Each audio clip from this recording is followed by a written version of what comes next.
Well, good morning, everyone. Welcome to our Getting Started with AI in Teaching and Learning.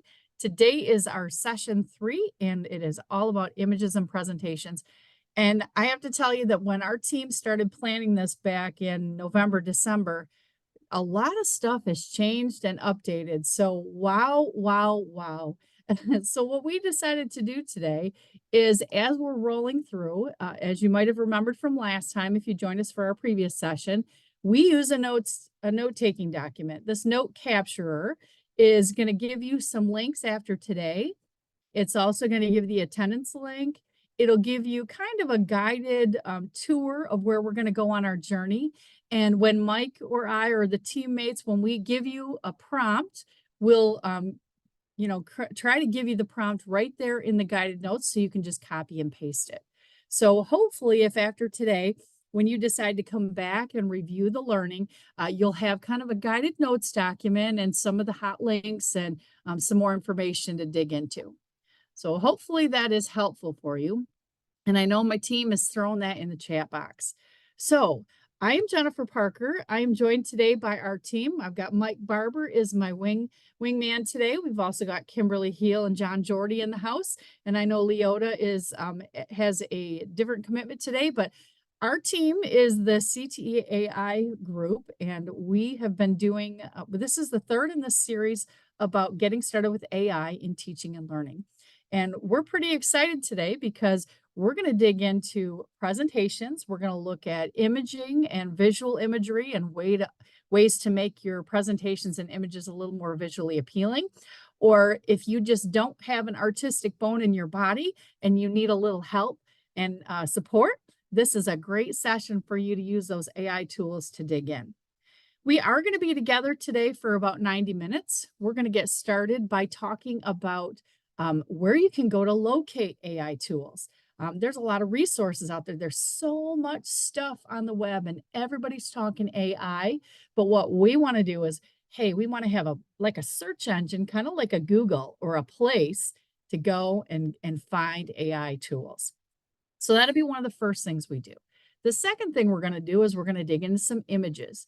Now, probably if you've explored or played a little bit with AI, one of the things you might have done is use text to image generation. It's we talked about that. John and Leota introduced you to that in our first session if you joined us then. But we're going to dig a little bit deeper because as you know, AI is evolving and a lot of these tools are adding functionality and adding features about image generation. So we're going to play a little bit with that.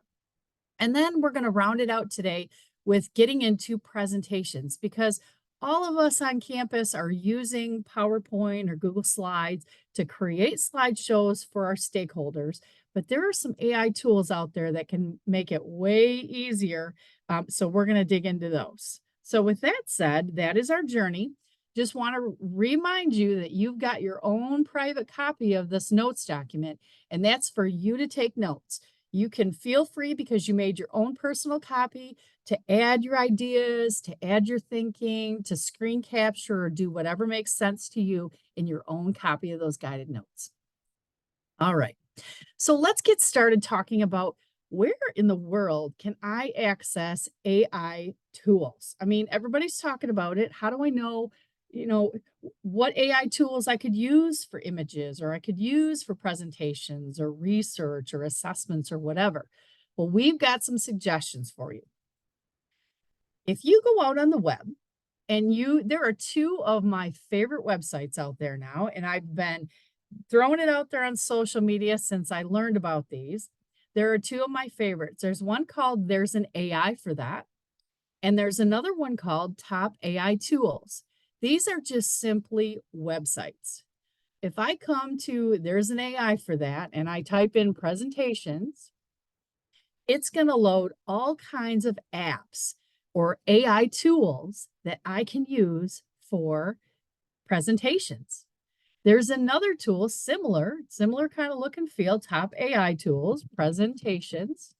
I'm just going to hit there are 70 AI presentation tools.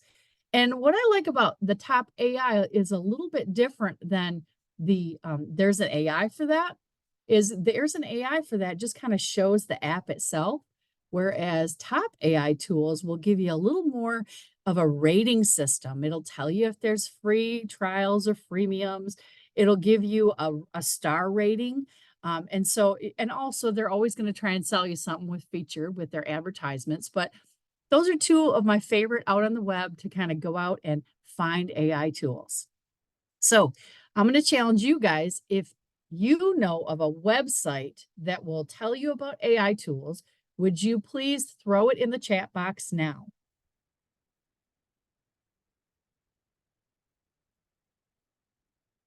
And as you're throwing those in there, remember, we can throw those into our note-taking documents. We're here to share and collaborate.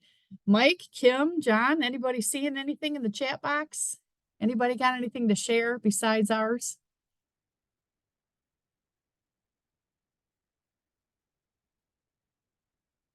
All right, well, we'll keep letting it ruminate. Maybe we did pretty well with these two. Okay. We're still looking for AI tools. I know about ChatGPT. I mean, it's kind of like the AI tool that everybody uses, kind of like the Google. So ChatGPT is out there. But does ChatGPT do PowerPoints? No, it doesn't. But it might have a GPT inside of it, kind of like an app that would help me do presentations. So when you go to ChatGPT, up here in the top left-hand corner, there's this thing called Explore GPTs. And when you explore GPTs, now you're really getting into the guts of stuff. So I was looking for presentations. So I typed in presentations, and it obviously came up with these presentation makers. These are all different presentation makers or presentation creators. Now, what I want you to kind of focus in on is this number right here. 50,000 plus people are using that GPT within ChatGPT. And it's kind of like when we look at references, you know, how many people cited this? Is it credible? I kind of liken this number of users to the number of people that cited this. Now, I'm not saying that that's the way it is, and they've, you know, tested it and it's wonderful and amazing. I'm just saying that 200 plus people are using it or 50,000 plus people are using it. I probably would be more apt to look at this GPT than something that had only a couple of users. And basically what it is it's an app within ChatGPT that allows you to use it. And when we go into presentations, I'll show you a little bit more. But that's another place to access or find resources of AI that you can use in your work. All right. So that's GPTs. Now, the other place you can find AI resources or AI things to use, tools, is within the programs that you're using, because I got to tell you, Canva, Adobe, you name it, they are coming up with AI uses within their program because they want to get in on the game. And so here in one of my favorite tools, Canva, they've got a whole new Magic Studio and they've got a whole spot named apps. And all these AI apps are built into Canva that I can use in the Canva platform. So with that said, you've got the web, you've got GPTs, you've got apps within programs. Everybody's talking AI. They're all trying to bring you that functionality because we know we can never go back. So with that said, that is kind of a great start to where to find stuff, but we got to bring it back to reality here. We live in UF. We have to adhere to privacy and risk policies. We have to understand that when you're using these accounts, you have to adhere to our UF policies. With AI, it's the same deal. Some of these, for example, ChatGPT is on the FastPath solutions list. It is an approved tool for use. However, if you're going to upload data or use anything with it, there are certain protections that you need to take. So our recommendation to you is, as all these AI tools are presenting themselves to you, please remember that the UF policy is very clear. it needs to be on the FastPath solutions list. And if you don't find it there, you should submit a risk assessment, and those links are loaded here. All right. Mike, And did you want to add anything? Yeah, you also put the links to the FastPath path solution list. I'm sorry, I'm at Disney World in the FastPath lane. But they're also on our document, right on the notes document. I believe you put those at the bottom. Yep, those are right down here at the And bottom. so if you're wanting to know which apps are approved or which of these things are approved, please check that list. You're welcome to explore those on your own computer, or, on your own time. But if you're on a UF computer or you're logging in with your UF ID to any of those, you'll want to make sure that they're on that safe list. So, absolutely. All right. So now we've got places to go to find apps. We know we've got some of our favorite apps or some that we're just getting to know. Let's always talk about and always consider the fact that using AI with ethical and critical evaluation lens are really important. No matter what we need to use AI for, we've always got to keep ethics in mind, and we've always got to remember that AI generated content needs to be critically evaluated. So let's start with this one, and let's have some fun with this, you guys. Turn your cameras on, get wild in the chat. Let's see, what is wrong with this picture? What do you see is wrong with this picture? This is a image that was generated using DALL-E from ChatGPT. Can anybody figure out what's wrong with this picture? Amanda said there's problems with legs. Somebody has 6 fingers, so many legs. Yeah, arms are missing, 2 coastlines. Paddle in the boat, but not in the water. Yes, Rose. Absolutely. Absolutely. Great eye for detail, y'all. She's got 3 legs. He's got 5 fingers or maybe 4 fingers and 2 thumbs. We've got a paddle inside. But hey, when we put our prompt in there and ask for an image of students, rowing a boat, this is what we get. Mike, take this one. So notice in the prompt up at the top, create a picture of 5 college students in the boat. Sometimes AI is very conscious because of the way it's been programmed of diversity and making sure that diverse groups are represented when we ask for images. And so you'll notice that it says here are images of 5 college students. They reflect a diverse group working together on a challenging situation. So it's a great thing to make sure that they are representative.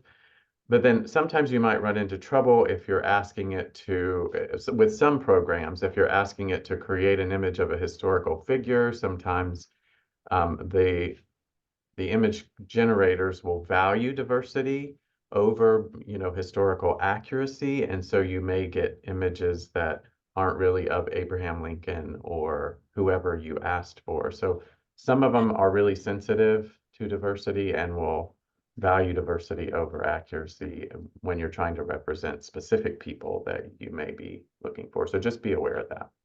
I also find that there's an issue sometimes with emotions, because you'll notice there was nowhere in here where we said they were angry college students. And these students all look very angry with each other. So that's also something to think about. You can't build emotion into your images unless you tell it. And sometimes AI struggles with that. All right, let's try another one with images. So, do you speak my language? What do you guys notice about this that was created using the Canva Magic AI image creator? What do you notice about this image?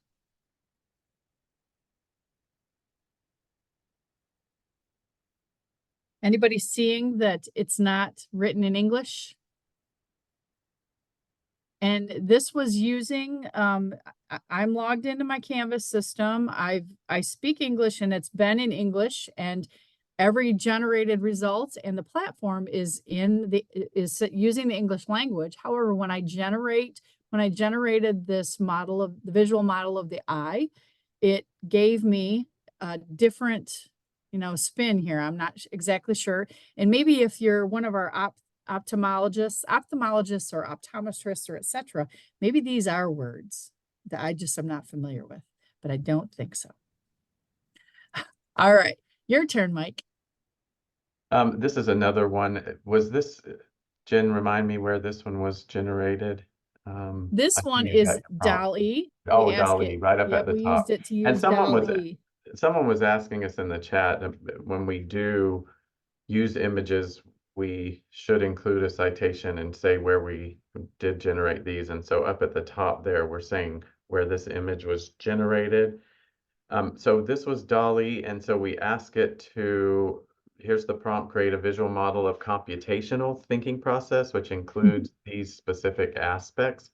And you can see that this one obviously has trouble with words, and you'll see a lot of them do. Even though we put in specific terms, it just has trouble translating words into the image. And so you would need to do quite a bit of photoshopping the words out of this and putting the words in. And so, of course, just make sure that with all of the images that you create, that you're reviewing them. I guess that's our point with these slides, is just make sure that you're reviewing them for accuracy, finding all of those extra thumbs and knees and oars or whatever, and making sure that you review these images before just posting them. So. And today we're going to explore Adobe Firefly. And in the Adobe suite, which we are very lucky to have at UF, there are some tools in there that'll help you to do some editing, especially the AI tools within Adobe Illustrator, that would help you take this generated content and make the edits that you need to. So we have got some great resources to share today. So let's talk a little bit about where we need to prep our minds before we go there with those images and presentations. So, you have to take a look for those 6 fingers and for the 3 legs. You guys have seen before, we talked a lot about the fluff test, and we talked about the importance of creating a good prompt and also looking for format, language, usability, and fanfare. You can also use that fluff to kind of think about how you can make the prompt better so that the results of the image or the presentation or the text or the research really is much better because you've told it everything it needs to know to generate what you're looking for. So take those fluff indicators. If you're looking for format, layout, usability, and fanfare, tell it exactly what those elements should be. And then put that into the prompt and make sure that you've got the who, what, where, when, why, and how in there so that it will generate what you're looking for. If you don't get what you want, remember, AI is very kind and it loves the word regenerate. So regenerate, regenerate, regenerate. And adding to that, remember that it's very interactive. And so if it gave you a green couch and you wanted a red couch, and you had just said, give me a couch, then you can go back and say, make the couch green. Or you could tell it, put a bookcase in the background, and it will just continue to iterate on your prompt with your pictures. And we're going to demonstrate that. I hope you're ready to play a little bit. So let me share my screen. If you haven't already, let me see here, share. If you haven't already, maybe you could go ahead and log into Copilot.